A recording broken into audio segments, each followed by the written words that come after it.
sure, yes. So their first metatarsal heads. So I know your listeners can't see it, but here's a foot, right? You can see it. So here's your big toe. Yeah, there's the toe, but there's the first metatarsal heads. So the ADHD people usually, well, definitely, either the first metatarsal head will not be touching the ground when they walk, or the fifth metatarsal head.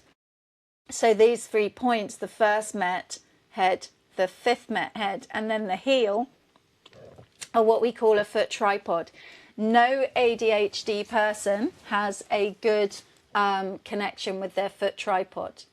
And There's so data proving this. Like, how many ADHDs would you have observed I've with worked with this? lots, and I Okay. mean, the shame and the challenge I have at the moment is, yeah, I mean, we're looking at R&D obviously to try and evidence what we see, but what we know, I mean, I've had ADHD. The first woman she was giving a talk about ADHD. She was a speaker at an event giving this talk, and it was painful because she was like saying all this stuff, but her body was telling me all this other stuff. So I kind of took her aside at the end of the event, and I was like, you know what you were saying? And I asked her some questions, and it was like a mask dropped, because I was talking to her because I knew her body, what her body had been telling me. I knew what was possible. Anyway, within a few weeks of doing our program, she was off her ADHD meds.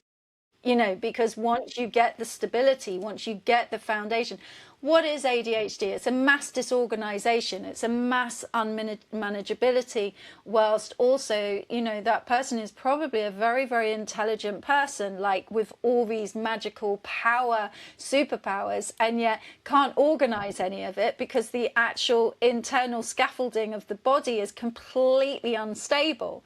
So if you bring in the stability and the manageability of the container, then that person is left with their superpower, creative, like neurodivergent incredibleness, yeah, but not in a state of instability. So if you look at people with autism, you'll notice usually that their heels don't touch the ground. Like if you look at children, you'll see the way I've that seen that. yeah, Yeah, yeah. I've seen that. And if you start to get the bones working correctly, so this is really cool. This is one of the first things we teach. Again, I know that your listeners can't see this, but can you see here? So here is the tibia, which is the big bone on the inside of the leg. Then here's the fibula. We call it the feeble fibula. But what do you notice? Can you see how the heel bone is actually only under half the leg? And here you've got the Yeah. big gap. Can you see that? Yeah. So your ADHD person, and not just them, many people with chronic pain, they're not using their heels. They're landing in this space. And it's sending a ricochet of distortion and chaos up through the nervous system. Yeah. So Okay, yeah. So your bone in your foot, the bit that you can feel, those bits that jut out in your ankle, around your yeah, ankle, yes, if you walk incorrectly, I can see what you're saying now. yeah, It imbalances.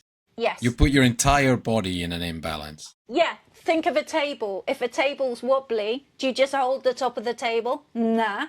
You go to the connection with the ground, don't you? That's immediately where you get to. So it's the same here. It's the fact that, and it's devastating, and this is where so much chronic pain begins. Just the lack of understanding. So that word just makes me crack up, because what is the word? Understanding, like the way we stand from underneath us. And if people could just have an understanding of the way they stand, and the mechanics of all of this. So, coming back to your toe, what we know is, I haven't seen your feet yet, but what we know is that your center of mass is all over the place and these joints aren't moving correctly. But you can easily change your center of mass, and you can usually pretty easily, with the right direction and orientation, get your joints moving correctly.